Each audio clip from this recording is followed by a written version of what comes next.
కొంతమంది తాగుతున్నప్పుడు క్రైస్తవుడు వాడు తాగుడికి వెంటనే ఏ శిక్ష రాకపోతే వాడు ఏం చేస్తాడంటే వాడు భయాన్ని వదిలిపెట్టేసి వాడు ఇంకా అలాగ తాగుతూనే ఇంకా హృదయపూర్వకంగా ఇంకా ఎక్కువగా తాగుతుంటాడు.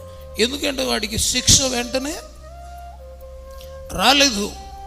అయితే వీడు అనుకుంటున్నాడు నాకు శిక్ష రాలేదు కదా అని మొత్తానికి ఉన్న భక్తిని కూడా వదిలేసి వాడు ఇంకా ఎక్కువ పని చేస్తుంటాడు.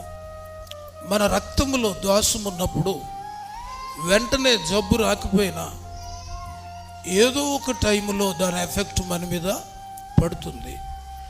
మన హృదయంలో దోషం ఉన్నప్పుడు ఒకవేళ ఇవాళ తప్పించుకోవచ్చు, కానీ ఏదో ఒక టైంలో ఆ దోష శిక్ష నీ మీదకు ఖచ్చితంగా వచ్చి తీరుతుంది.